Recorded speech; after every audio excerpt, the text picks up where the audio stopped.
토요 묵상 말씀은 갈라디아서 2장 11절에서 21절입니다. 게바가 안디옥에 이르렀을 때에 책망받을 일이 있기로 내가 그를 대면하여 책망하였노라. 야고보에게서 온 어떤 이들이 이르기 전에 게바가 이방인과 함께 먹다가 그들이 오매 그가 할례자들을 두려워하여 떠나 물러가매 남은 유대인들도 그와 같이 외식함으로 바나바도 그들의 외식에 유혹되었느니라. 그러므로 나는 그들이 복음의 진리를 따라 바르게 행하지 아니함을 보고 모든 자 앞에서 게바에게 이르되 내가 유대인으로서 이방인을 따르고 유대인답게 살지 아니하면서 어찌하여 억지로 이방인을 유대인답게 살게 하려느냐 하였노라. 우리는 본래 유대인이요 이방 죄인이 아니로되 사람이 의롭게 되는 것은 율법의 행위로 말미암음이 아니요 오직 예수 그리스도를 믿음으로 말미암는 줄 알므로 우리도 그리스도 예수를 믿나니 이는 우리가 율법의 행위로서가 아니고 그리스도를 믿음으로써 의롭다함을 얻으려 함이라.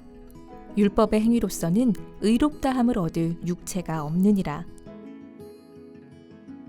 만일 우리가 그리스도 안에서 의롭게 되려 하다가 죄인으로 드러나면 그리스도께서 죄를 짓게 하는 자냐? 결코 그럴 수 없느니라. 만일 내가 헐었던 것을 다시 세우면 내가 나를 범법한 자로 만드는 것이라. 내가 율법으로 말미암아 율법에 대하여 죽었나니 이는 하나님에 대하여 살려 함이라. 내가 그리스도와 함께 십자가에 못 박혔나니 그런즉 이제는 내가 사는 것이 아니요 오직 내 안에 그리스도께서 사시는 것이라. 이제 내가 육체 가운데 사는 것은 나를 사랑하사 나를 위하여 자기 자신을 버리신 하나님의 아들을 믿는 믿음 안에서 사는 것이라. 내가 하나님의 은혜를 패하지 아니하노니 만일 의롭게 되는 것이 율법으로 말미암으면 그리스도께서 헛되이 죽으셨느니라. 아멘. 안녕하십니까. 9월의 첫 주말입니다. 선선한 새벽바람이 불어오는데요. 이렇게 계절이 바뀌는 시점에도 굳건한 믿음 가운데 성실한 경건생활 해 나가시기를 간절히 바랍니다. 오늘 말씀의 제목은 믿음 안에서 사는 것이라는 제목으로 함께 말씀을 나누도록 하겠습니다.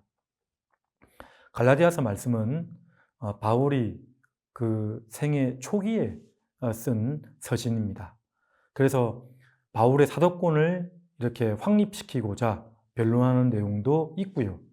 왜냐하면 복음의 진리라는 것은 전하는 자의 신뢰성과도 결코 나뉘어지지 않기 때문에 그런 것이죠. 그래서 1, 2장에 걸쳐서 그리고 내용 전반에 자신의 사도권을 이렇게 얘기하고 있습니다. 그리고 또 하나는 갈라디아서야말로 다른 복음이 아닌 바른 복음을 우리에게 제시해주는 그런 논증서라고 할 수가 있습니다. 하나님을 향하여 사는 삶은 그리스도를 믿는 믿음 안에서 살아가는 삶입니다. 그리고 그 믿음 안에서 사는 삶은 바로 성령을 쫓아 살아가는 삶이라고 우리에게 말씀하고 있습니다. 오늘 본 말씀에서 가장 핵심 말씀이라고 할 수 있는 구절은 갈라디아서 2장 20절 말씀입니다. 여러분 다 암송하고 계시죠? 내가 그리스도와 함께 십자가에 못 박혀 죽었나니 그런즉 이제는 내가 사는 것이 아니요 오직 내 안에 계신 그리스도께서 사시는 것이라. 이제 내가 육체 가운데 사는 것은 나를 사랑하사 나를 위하여 자기 아들을 버리신 하나님의 아들을 믿는 믿음 안에서 사는 것이라 했던 이 말씀, 이 핵심 말씀을 전후로 해서 오늘 앞절에 있는 그 베드로 안디옥 식탁 사건, 그 사건도 이 말씀을 향해서 나아가고 있고요. 그리고 이후에 논증할 말씀도 이 갈라디아서 2장 20절 말씀을 중심으로 이제 퍼져가는 내용이라고 할 수가 있습니다. 근데 방금 암송했던 이 말씀은 2장 20절 말씀은 사실은 삶의 문제를 다루고 있습니다. 어떤 사변적인 책상 위에서 다루는 그러한 교리적인 문제만 있는 게 아니고요. 어떻게 살아갈 것인가? 이 한 절의 말씀 속에 무려 사는 것이라는 단어가 4번이나 나타납니다. 헬러 본문에 보면 사는 얘기가 먼저 나타납니다. 산다는 단어가 먼저 나타나고 있어요. 믿음은 그런 것이죠. 복음의 확실함은 삶의 문맥 가운데 나타나는 생명력이라고 할 수가 있습니다. 자, 그래서 오늘 본문을 그러한 믿음 안에서 사는 것이라는 그러한 그 틀 안에서 전반적으로 살펴보도록 하겠습니다. 자, 첫 번째는 믿음은 진리 안에서 일관된 삶을 사는 것입니다. 자, 오늘 11절부터 14절까지 베드로가 안디옥에 왔습니다. 그 전에 그 앞절에 보면 베드로는 할례자의 사도로, 또 바울은 이방인의 사도로 그쪽 예루살렘에 갔을 때 우리가 친교의 악수를 나눴다라는 내용이 있습니다. 그리고 나서 본문으로 넘어가는데 베드로가 이제 안디옥에 왔습니다. 그리고 바나바와 함께 이방인 그리스도인들과 함께 식사를 하고 있었습니다. 식사를 하고 있는 중에 갑자기 예루살렘에 있는 교회에서 유대주의자들, 할례자들이 몰려왔습니다. 아마도 할례파들, 그러니까 할례를 받아야만 하나님이 백성이 될 수 있다고 주장하는 막 그리스도인들이지 않을까, 그런 추측이 되는데요. 그냥 유대인들일 수도 있고 여러 가지 추측을 할 수 있습니다만 우리는 하여튼 할례를 강조하는 사람들이 오게 된 것입니다. 오늘 본문의 배경이 되는 때가 예루살렘 공의회, 1차 전도 여행 직후에 예루살렘 공의회 직전일 가능성이 많습니다. 베드로가 사도행전 10장에서 고넬료에게 세례를 주죠. 그래서 세례를 줄 때 성령의 임재를 확인했습니다. 진실로 하나님께서는 사람의 외모를 취하지 아니하시고 각 사람 심령에 그리스도를 믿는 믿음에 따라서 역사하신다는 것을 보았습니다. 그런데 어떻습니까? 예루살렘 교회에서는 당장 사도행전 11장 3절에 보면 우리 베드로가 무할례자의 집에서 밥을 먹었다, 식사를 했다라는 일 때문에 비난을 했습니다. 그리고 사도행전 15장 1절 2절에도 그리스도인이 되려면 할례를 받아야 된다고 주장하는 유대파 그리스도인들이 많이 있었다라고 설명을 하고 있습니다. 사도행전 15장 1절 2절에 보면 심히 큰 논쟁이 있었다. 바나바와 바울과 유대주의자 그리스도인들과 심히 큰 변론이 있었다라고 말씀을 하고 있습니다. 베드로의 입장에서 베드로를 옹호한다고 했을 때 어쩌면 예루살렘 교회를 위해서 그쪽에 있는 핍박당하는 그리스도인들을 위해서 어쩌면 맞춰주는 모습일지도 모르겠습니다. 그렇지만 바울이 보기에는, 그리고 우리가 바울을 통해 복음의 진리라는 입장에서 본다면 명백히 베드로의 이 행동은 바로 오늘 본문에 보면 외식한다라고 나와 있죠. 외식.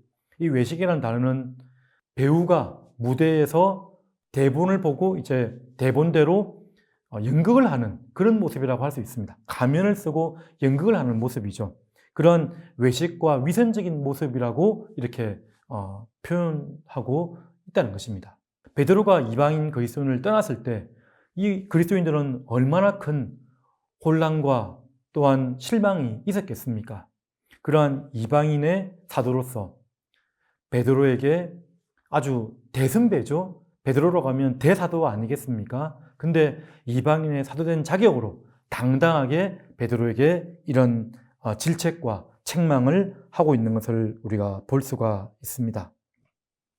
물론 나중에는 베드로후서 3장 15절 같은 데 보면 끝내 베드로와 바울은 잘 지냈던 것 같습니다. 잘 지내고 화해했다고는 하지만 적어도 이 사건에서는 베드로의 이 행동은 위선이었다, 외식이었다라고 말씀을 하고 있는 것입니다. 사랑하는 우리 토요 성도 여러분, 우리가 어떻게 살아가야 됩니까? 우리는 복음대로 살아가야 합니다. 하나님의 저주 아래, 심판 아래 있던 우리들을 우리의 공로나 행위에 의해서가 아니고요, 우리의 어떤 외모나 자격에 의해서 이루어진 것이 아니라 십자가 못 박혀 죽으신 그리스도의 그 의로 말미암아서 우리에게 하나님의 은총으로 우리를 어렵게 된 바 된 그 믿음을 우리가 받지 않았습니까? 그 믿음대로 산다는 것은 남자나 여자나 자유인이나 종이나 헬라인이나 유대인이나 다 하나라는 그 차별 없는 복음 안에서 거하는 것입니다. 우리는 이 진리의 복음, 베드로가 모르지 않았는데요.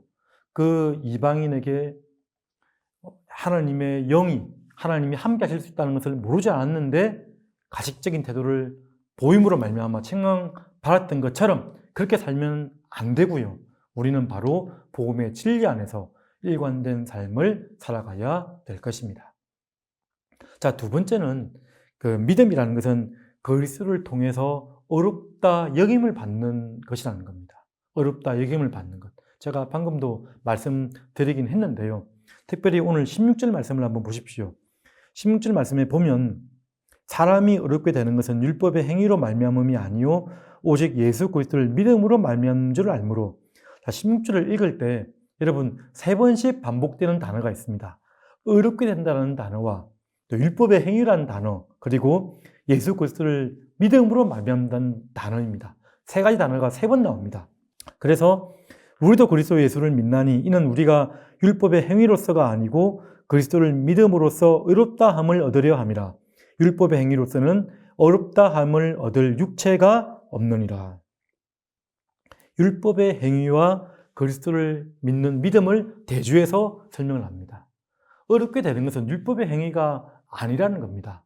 여기서 말하는 율법의 행위는 율법의 전체를 지키는 것을 말한다기보다는 부분적인 모습입니다. 방금 말한 식탁, 이방인과의 식탁을 함께 하지 않는 것, 부정하다고 말해서 함께 하지 않는 것이죠. 그리고 특별히 갈라디아서에서도 논증하고 있는 할례가 하나님 백성의 선민적인 표지가 된다는 그 내용들, 아니면 안식일 같이 절기를 준수하는 일들, 이런 내용들을 말한다고 할 수가 있습니다. 그런데 하나님 앞에서 우리가 어렵게 된다는 것은 하나님과의 바른 관계가 되어서 그분 앞에 나갈 수 있게 된다는 것입니다. 그 어렵게 된다는 것은 바로 그런 율법적 행위로 말미암는 것이 아니라 예수 그리스도를 믿는 믿음으로 되는 것이다. 예수 그리스도를 믿는다는 것은 지적인 확신뿐만 아니라 인격적 확신을 겸하는 것입니다. 하나님 앞에서 내 모든 것들을 다 내어놓고 하나님의 자비에 기대어서 달려가는 것이 바로 예수 그리스도를 믿는 믿음 안에 거하는 것이라고 할 수가 있는 것입니다. 그래서 17절, 18절 말씀에 보면 베드로의 이중성에 대해서 다시 한번 얘기를 하고 있죠. 그리스도께서 다 헐어버렸던 것을 왜 또 벽을 세우려고 하는 것이냐? 그리스도께서 다 차별 없이 다 무너뜨려 놓았는데 왜 또 다시 세워서 범법자로 만들려고 하는 것이냐라고 지금 반문하는 말씀들이 중나타납니다. 믿음은 그리스도를 통해 어렵다 여김을 받는 것이 15절에서 18절까지 나타나져 있는 것입니다. 연이어서 세 번째 19절부터 21절까지의 말씀인데요. 믿음은 그리스도를 믿으며 사는 삶의 여정이라고 할 수 있습니다. 삶의 여정.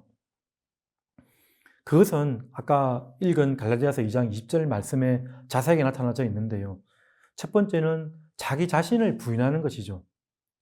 믿음으로 산다는 것은 자기 자신을 부인하는 것입니다.